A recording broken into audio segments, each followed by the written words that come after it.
Hello students, आज हम Indian economic development का सेकेंड लेसन स्टार्ट करने जा रहे हैं, जिसमें हम इंडियन इकोनॉमी का आज़ादी के बाद की फीचर्स को स्टडी करेंगे।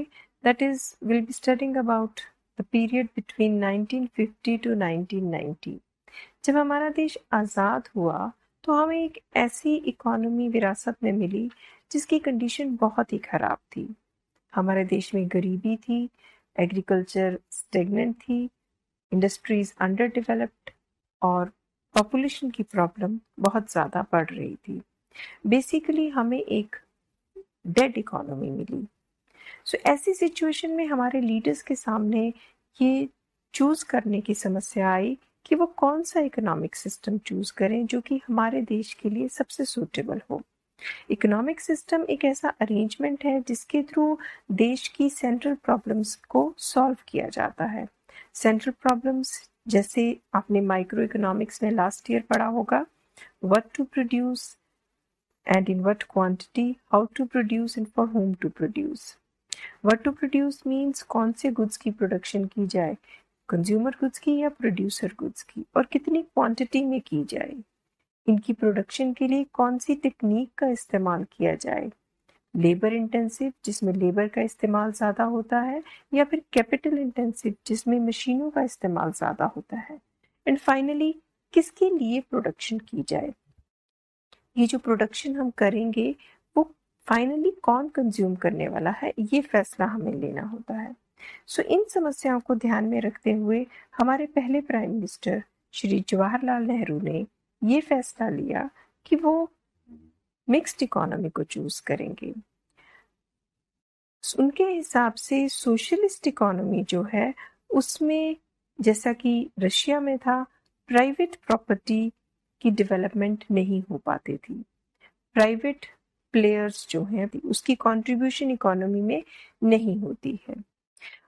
ये हमारे जैसी डेमोक्रेटिक इकोनॉमी के लिए सूटेबल नहीं था।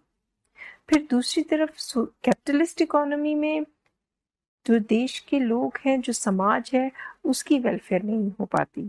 इसलिए उन्होंने दोनों को रिजेक्ट करते हुए इन दोनों का एक मिक्स चूज किया, दैट इज मिक्स्ड इकोनॉमी, जिसमें कैपिटलिज्म और सोशलिज्म दोनों के बेस्ट फीचर्स को पिकअप किया गया ताकि हमारे देश का सबसे अच्छे तरीके से विकास हो जाए।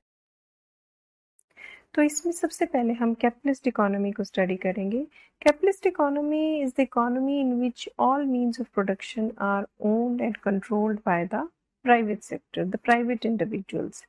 दैट मीन्स क्या प्रोड्यूस करना है, कैसे प्रोड्यूस करना है, किसके लिए प्रोड्यूस करना है, ये सारे फैसले वो एक प्राइवेट इंडिविजुअल लेगा। उनका मेन मकसद प्रॉफिट कमाना होगा और इसमें गवर्नमेंट की कोई इंटरफेरेंस नहीं है। गवर्नमेंट का काम सिर्फ लॉ एंड ऑर्डर को मेंटेन करना है।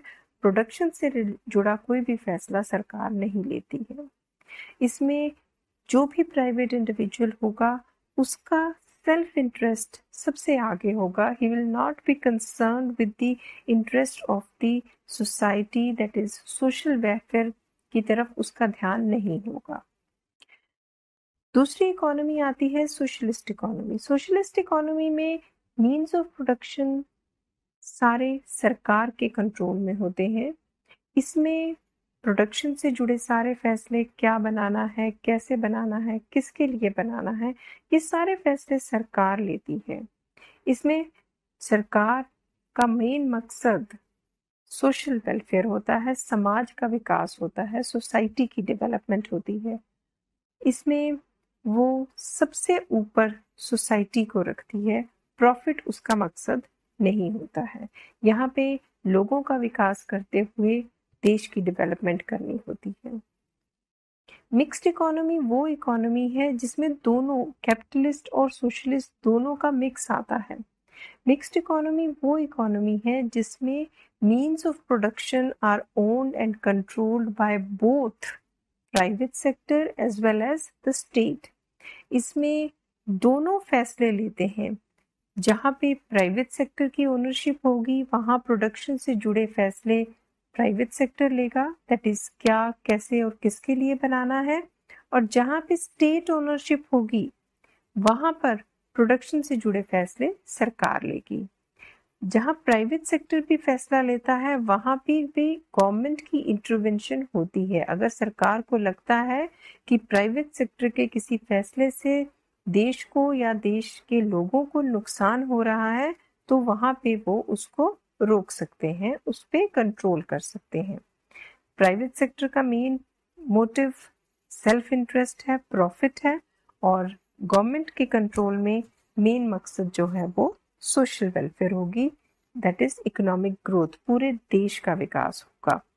इसमें प्राइवेट सेक्टर अपना फायदा सोच के काम करेगा और सरकार देश का, समाज का विकास सोचते हुए काम करेगी।